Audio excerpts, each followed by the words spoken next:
Hello friends, आप सभी लोग का स्वागत है इस ऑनलाइन प्लेटफॉर्म जीएस पॉइंटर में। आज की इस वीडियो में हम 2020 की जो नई शिक्षा नीति आई है इसके बारे में कुछ महत्वपूर्ण तथ्य जानेंगे, क्योंकि ये टॉपिक काफ़ी इम्पोर्टेंट टॉपिक है। आगामी सभी एग्ज़ाम में एक प्रश्न आपको इस टॉपिक से देखने को मिलेगा, तो जो प्रश्न बनेगा उसको इस वीडियो में आसानी से आप देखने के बाद कवर कर लेंगे।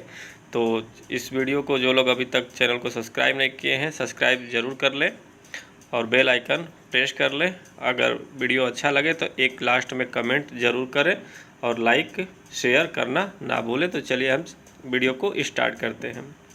पहले फ्रेंड्स, आप शिक्षा नीति के बारे में जान लीजिए कि ये शिक्षा नीति किससे संबंधित है। तो पहला तथ्य यही आपको जानना है। तो शिक्षा नीति आप समझिए कि शिक्षा से संबंधित है।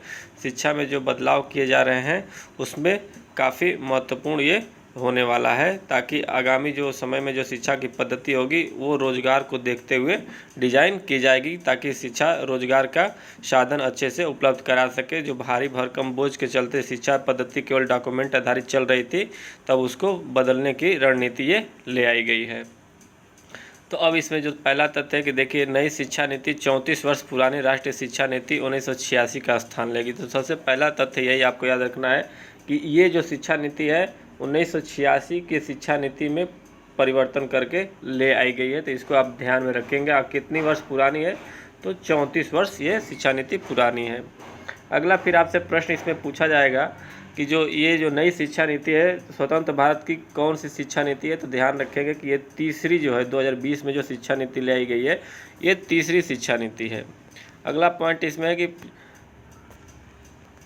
ये जो पहली शिक्षा नीति आई थी, यहाँ पे आप ध्यान रखेंगे फर्स्ट है, बाय मिस्टेक के प्रिंट गलत हुआ है। तो यहाँ पे पहली शिक्षा नीति जो 1968 में आई थी और दूसरी 1986 में आई थी। तो याद करने में भी आसानी है कि 68 को रिवर्स कर देंगे तो 86 हो जाएगा। तो ये 1986 में दूसरी आई थी, तीसरी 2020 में आई थी। तो 3 शिक्षा नीति अब तक लागू हो चुकी है, अब तक की तीसरी है, ध्यान रखना है आपको। अगला फिर इसमें पॉइंट है कि नई शिक्षा नीति को डॉक्टर के कस्तूरी रंगन, जो इसरो के पूर्व चेयरमैन थे, उन्होंने डिजाइन किया है। तो प्रश्न आपसे पूछा है कि ये किस समिति ने इसको डिजाइन किया है। तो डॉक्टर के कस्तूरी रंगन समिति ने इसको डिजाइन किया गया और ये इसरो के पूर्व चेयरमैन है। ध्यान रखना है कि कस्तूरी रंगन समिति द्वारा शिक्षा नीति 2020 की बनाई गई है। अगला फिर इसमें पॉइंट आपका है कि 1986 की शिक्षा नीति में शिक्षा पर कुल जीडीपी का मात्र 1.8% ही खर्च किया जा सकता था। आप सोच सकते हैं कि कितना दयनीय स्थिति थी शिक्षा की, कि केवल जीडीपी का 1.8% ही खर्च किया जाता था। लेकिन ध्यान रखना है कि अब जो 2020 में जो नई शिक्षा नीति ले आई जा रही है, इस पर कुल जीडीपी का 6% खर्च किया जाएगा। ये काफ़ी महत्वपूर्ण पॉइंट है, इसको ध्यान रखेंगे आप। अगला पॉइंट इसमें है कि 1986 में जो स्कूलों में 10+2 शैक्षणिक संस्थान था, उसको ध्यान रखें कि 10+2 जो था मॉडल पे आधारित था। जो 1986 में शिक्षा नीति थी तो 10+2 मॉडल पे चलती थी, लेकिन अब जो शिक्षा नीति आई है तो उसमें ध्यान रखना है, काफ़ी महत्वपूर्ण पॉइंट है, डायरेक्टली एग्जाम में आपसे पूछा जाएगा। 5+3+3+4 ये मॉडल याद रखना है कि 5 साल, 3 साल, 3 साल, फिर 4 साल का होने वाला ये मॉडल है। ये काफ़ी इंपॉर्टेंट है, एग्जाम में डायरेक्टली ये आपसे पूछा जाएगा, तो इसको आप थोड़ा ध्यान रखेंगे।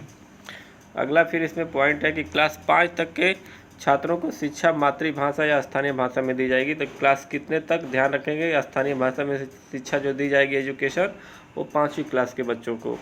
क्लास 6 में देखें बात करें तो कंप्यूटर कोडिंग और आर्टिफिशियल इंटेलिजेंस को इसमें इंक्लूड किया गया है, ताकि बच्चे काफ़ी कोडिंग सीख सके, जो आगे चलकर उनको रोज़गार अपना पाने में कोई कठिनाई नहीं हो। तो क्लास 6 में कंप्यूटर कोडिंग सिखाई जाएगी। तो ये ध्यान रखें, क्लास 6 कंप्यूटर कोडिंग उसमें इंक्लूड किया गया है।